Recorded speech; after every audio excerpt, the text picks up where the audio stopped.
Salam sehat bagi kita semua. Di pertemuan kita selanjutnya, pada hari ini kita akan belajar tentang penggolongan obat tradisional. Itu apa saja?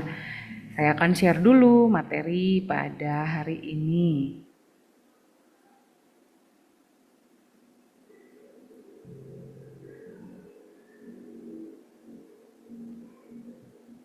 Oke.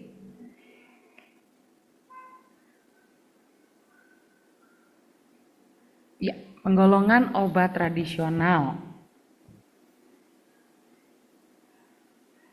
Kita akan belajar dasar hukum, kemudian pengertian, penggolongan obat tradisional itu apa saja, dan yang terakhir adalah bentuk sediaan.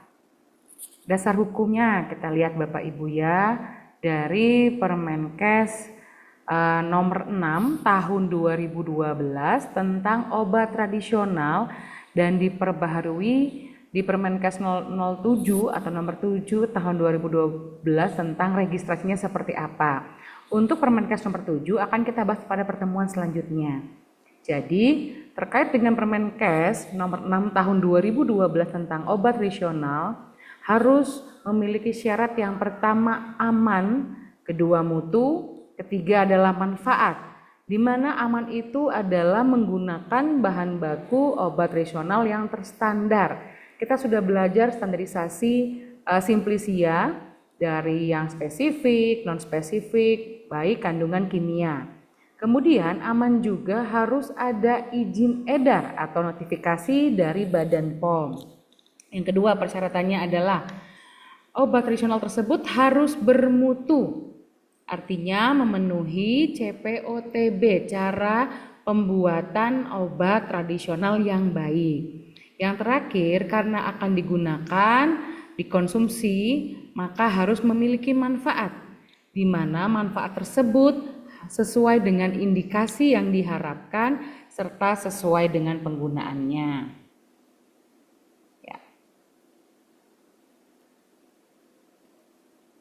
Sebentar ya Bapak Ibu, saya next slide dulu. Oke.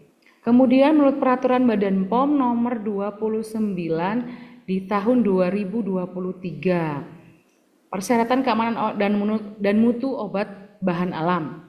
Jadi pengertian dari obat bahan alam sendiri, bahan, ramuan bahan, atau produk yang berasal dari sumber daya alam, berupa tumbuhan, hewan, jasad renik, mineral, atau bahan lain dari sumber daya alam atau campuran dari bahan tersebut yang telah digunakan secara turun-temurun atau telah dibuktikan berkhasiat, aman, serta bermutu yang digunakan untuk pemeliharaan kesehatan, peningkatan kesehatan, mencegah penyakit, untuk pengobatan atau kuratif, pemulihan kesehatan yang berdasarkan pembuktian secara empiris dan atau ilmiah.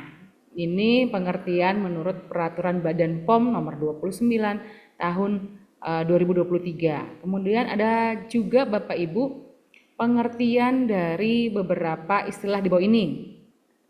Sedian galenik yang selanjutnya disebut ekstrak bisa ekstrak kering, ekstrak kental, atau ekstrak cair yang biasanya dibuat dengan cara menyari Simplisia nabati atau hewani misalkan menurut cara yang cocok di luar pengaruh cahaya matahari langsung. Ada juga pengertian Simplisia, kita sudah belajar ini dari awal perkuliahan. Bahan alam yang telah dikeringkan digunakan untuk pengobatan dan belum mengalami pengolahan, kecuali dinyatakan lain suhu pengeringan tidak lebih dari 60 derajat Celcius. Ada juga rajangan sediaan obat tradisional berupa satu jenis Simplisia atau campuran beberapa Simplisia, bisa 3 atau lebih, yang cara penggunaannya dilakukan dengan cara mendidihkan atau menyeduh menggunakan air panas. Kemudian ada juga serbuk Simplisia. Dia ini sediaan obat tradisional berupa butiran homogen dengan derajat kehalusan tertentu, terbuat dari Simplisia atau campuran dengan ekstrak yang cara penggunaannya diseduh dengan air panas. Ini pengertian dari serbuk Simplisia ya Bapak Ibu. Jadi ini hanya untuk diketahui saja apabila Nanti mungkin UKOM keluar, Bapak Ibu sudah tahu kalau jawaban dengan pengertian di bawah ini itu apa saja, begitu. Kemudian kita lanjut lagi. Nah, ini nih Bapak Ibu. Penggolongan obat tradisional ada 3, yaitu jamu, obat herbal terstandar, dan juga fitofarmaka. Tetapi ada satu lagi Bapak Ibu di Undang-Undang Nomor 17 Tahun 2023, penggolongan obat tradisional ada lagi tambahnya 1, yaitu obat yang digunakan atau obat bahan alam lain yang digunakan untuk meningkatkan derajat hidup manusia berupa melakukan beberapa inovasi penelitian. Itu. Jadi cuma yang sering kita lihat di lapangan hanya ada atau di pasaran itu hanya ada 3 penggolongan obat. Jamu, herbal terstandar, dan juga fitofarmaka. Jamu dia harus punya keamanan dan kemanfaatannya dibuktikan secara empiris. Kemudian untuk OHT, keamanan dan kemanfaatannya dibuktikan secara ilmiah melalui uji praklinik. Ujinya kemana? Ada secara in vivo, ada secara in vitro. In vivo itu berarti menggunakan hewan percobaan, misalnya untuk menguji toksisitas, kemudian untuk menguji uji aktivitas dan lain sebagainya. Nah, ada juga yang secara in vitro dengan menggunakan sediaan agar pada cawan Petri. Yang terakhir penggolongan obatnya ada juga fitofarmaka, logonya seperti kristal salju. Keamanan dan kemanfaatannya dibuktikan secara ilmiah melalui uji praklinik. Tapi sebelumnya telah melalui juga uji praklinik, maaf ya, kalau yang fitofarmaka uji praklinik dulu baru nanti uji klinik. Uji kliniknya dilakukan kepada siapa? Kepada manusia fase 1 sampai fase 3 ke manusia yang sehat maupun manusia yang sakit. Nanti di fase keempat itu ada yang namanya post market. Jadi setelah obat tradisionalnya dijual ke pasaran akan dicek lagi nih, kira-kira ada nggak sih efek samping yang merugikan bagi konsumen yang meminumnya. Nanti akan diperiksa lagi, begitu ya Bapak Ibu. Ini secara garis besar saja penggolongan obat tradisional. Tetapi yang perlu Bapak Ibu ketahui adalah khusus OHT dan fitofarmaka dia harus memiliki evidence base. Artinya ada pengujian secara ilmiah, ada datanya. Jadi nggak asal ngomong atau secara empiris nih turun-temurun gitu, enggak. Tapi harus ada bukti tertulis yang menyatakan dia OHT atau dia fitofarmaka. Ini adalah nomor registrasi obat tradisional terdiri dari 9 digit, 2 digit pertamanya adalah huruf, yaitu penggolongan obat tradisionalnya, kemudian 7 digit terakhir itu adalah angka, begitu ya Bapak Ibu. Kalau TR nanti Bapak Ibu lihat di beberapa kemasan obat tradisional, TL itu berarti artinya adalah produksi dalam negeri, TI adalah produksi luar negeri atau impor, kemudian TL produksi dalam negeri tapi dengan lisensi atau license by license gitu ya produknya. OHT disingkatnya HT. Dan FF disingkatnya adalah dari fitofarmaka. Nah, bentuk sediaan obat tradisional itu ada 2 Bapak Ibu. Ada obat dalam, ada obat luar. Nanti kita akan pelajari ya, kayak obat dalam ini ada tablet hisap, rajangan, kemudian pil, pastil, dan lain sebagainya. Obat luar mungkin lebih sedikit, karena penggunaannya pasti di luar tubuh, begitu ya Bapak Ibu. Bentuk sediaan yang pertama kita lihat rajangan, gambarnya ada di slide Bapak Ibu, bisa dilihat. Sediaan obat tradisional atau bahan alam yang terdiri dari 1 atau beberapa atau campuran yang digunakan dengan cara apa? Pendidihan atau penyeduhan dengan air panas. Nanti setelah digunakan gitu ya sebagai obat tradisional. Ada juga serbuk instan. Ini contohnya serbuk sehat wanita. Dia ini berupa butiran homogen dengan derajat halus yang sesuai, terbuat dari ekstrak dengan cara penggunaannya diseduh dengan air panas atau dilarutkan dalam air dingin. Kemudian ternyata effervescent juga tidak hanya ada di obat konvensional, ada juga di obat tradisional. Dia ini biasanya terbuat dari ekstrak atau simplicia tertentu. Pasti isinya mengandung natrium bikarbonat dan asam organik yang menghasilkan gelembung gas atau CO2 saat bereaksi dengan air ya. Ini khusus buat effervescent. Ini contohnya adalah effervescent untuk obesitas mungkin ya, untuk melangsingkan ini ya. Kemudian laksi atau laksing ya yang ada di pasaran. Bentuknya pil, dia sediaan padat obat bahan alam berupa massa bulat terbuat dari serbuk simplicia dan atau ekstrak. Ada juga kapsul sediaan obat bahan alam yang terbungkus dengan cangkang keras yang terbuat dari gelatin. Ada juga kapsul lunak, sediaan obat tradisional yang terbungkus dengan cangkang lunak. Contohnya adalah ini obat tradisionalnya namanya enatin ya untuk fungsi ginjal. Kemudian kita lihat lagi, ada tablet atau kaplet. Dia ini dibuat dengan cara dikempa cetak dalam bentuk tabung pipih, bisa juga silindris atau bentuk lain. Kedua permukaannya rata atau cembung, termasuk juga tablet salut. Ini di sini adalah pil kita. Kemudian granul adalah butiran terbuat dari ekstrak yang telah melalui proses granulasi yang cara penggunaannya dengan cara diseduh, air panas atau dilarutkan dalam air dingin. Yang di pasaran namanya krisantemum ya, dari bunga krisantemum. Granul. Kemudian pastiles, sediaan obat yang berupa lempengan pipi, umumnya berbentuk segi empat atau terbuat dari serbuk simplicia dan atau ekstrak. Ini permen capung ya Bapak Ibu untuk pelega tenggorokan biasanya. Kemudian ini ada juga dodol atau jenang. Dia itu bahan alam dengan konsistensi lunak tapi liat, terbuat dari serbuk simplicia dan atau ekstrak. Yang dicontoh adalah dodol jinten ya, dari jinten dan juga mengandung rumput laut, habatus sauda. Kemudian film strip, sediaan obat tradisional berbentuk lembaran tipis yang digunakan secara oral. Ini banyak juga ya di beberapa toko di Indonesia sudah diperjualbelikan. Ada juga losio atau lotion. Dia ini mengandung serbuk simplicia, eksudat, ekstrak dan atau minyak yang terlarut atau terdispersi berupa suspensi atau emulsi dalam bahan dasar lotion dan ditunjukkan untuk pemakaian topikal pada permukaan kulit.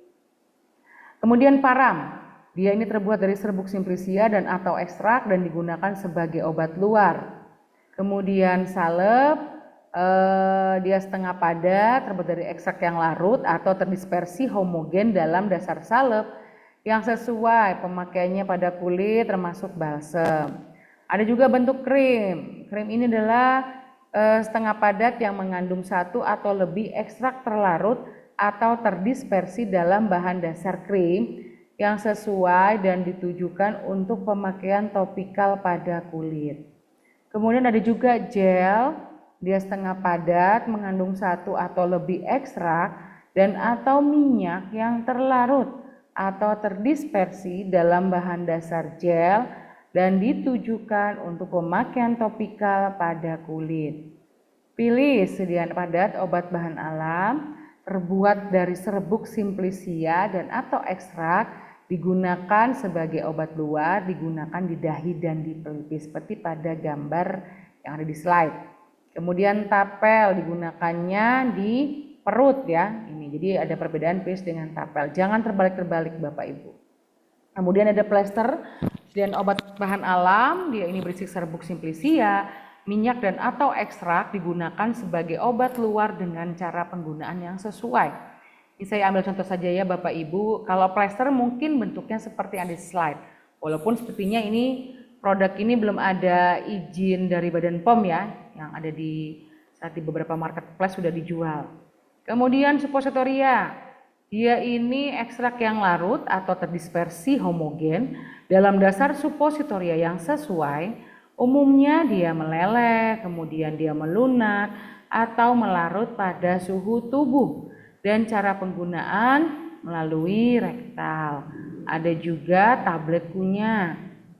Dimaksudkan untuk dikunyah ya, dengan cara dikunyah memberikan residu dengan rasa yang enak dalam rongga mulut, mudah ditelan dan tidak meninggalkan rasa pahit atau tidak enak.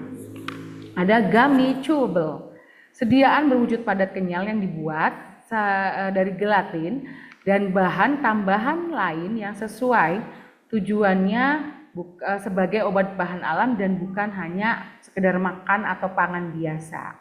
Ini dari produk luar ya. mengandung ekinase gamis. Oke.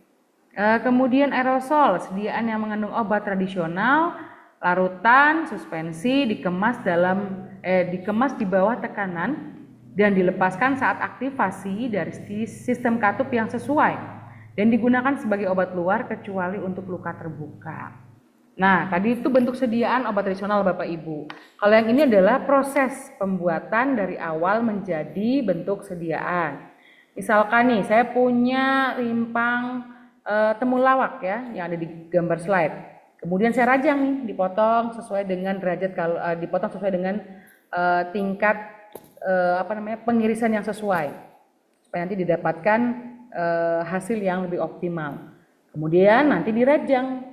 Setelah dirajang nanti akan dibuat serbuk rizoma. Kemudian setelah itu diekstraksi, nanti akan didapatkan ekstrak cair. Nah, ekstrak cair ini akan diuapkan atau menggunakan penguapan secara konvensional. Kalau mau menggunakan alat bernama freeze drying, didapat ekstrak kering nih Bapak Ibu. Nah, ekstrak kering ini baru dijadikan bahan baku bentuk sediaan apa, misalkan kapsul, kemudian pil, tablet, ini apa ya tadi ya, gummy chewable ataupun sirup. Ini secara keseluruhan proses pembuatan obat tradisional dari awal menjadi bentuk sediaan. Nah, ini Bapak Ibu ya, beberapa contoh saja, tadi juga sudah saya sebutkan di setiap pengertian, saya sudah tampilkan beberapa contoh produknya. Ini yang ada di pasaran kurang lebih, ada pil, ada tablet hisap, kemudian serbuk, ada cairan, ada rajangan, ada kapsul keras, ada tablet keempat, tablet salut gula, dan lain sebagainya. Ya, yang perlu diperhatikan dalam obat tradisional adalah dilarang dibuat dalam bentuk intravaginal, berarti dimasukkan melalui vagina untuk pengobatan antiseptik biasanya. Nah, itu nggak boleh Bapak Ibu ya, jangan sekali-sekali buat obat untuk dimasukkan ke dalam vagina itu dari obat tradisional, itu dilarang. Kemudian tetes mata, karena produk tetes mata itu adalah steril, maka diharuskan tidak boleh menggunakan bahan baku dari obat tradisional. Kemudian parenteral, tidak mungkin Bapak Ibu menyuntikkan ke dalam tubuh manusia gitu ya, isinya itu adalah produk tradisional karena tidak stabil kestabilannya ya Bapak Ibu. Kemudian supositoria, kecuali untuk wasir masih diperbolehkan. Nah, obat tradisional, OHT, fitofarmaka dalam sediaan cair tidak boleh mengandung etanol atau etil alkohol lebih dari 1%. Kalau 0,5 boleh nggak Bu? Boleh. Ya, yang penting jangan lebih dari 0,1%. Kecuali dalam bentuk tinktur yang pemakaiannya tetap harus diencerkan terlebih dahulu. Baik, ya terima kasih. Itu saja presentasi dari saya terkait penggunaan obat tradisional. Bila Bapak Ibu ingin belajar lebih banyak lagi, bisa nanti buka mungkin beberapa situs dari Badan POM terkait dengan obat tradisional. Terima kasih, sekian dari saya. Kita akan ketemu lagi di materi selanjutnya. Tetap sehat.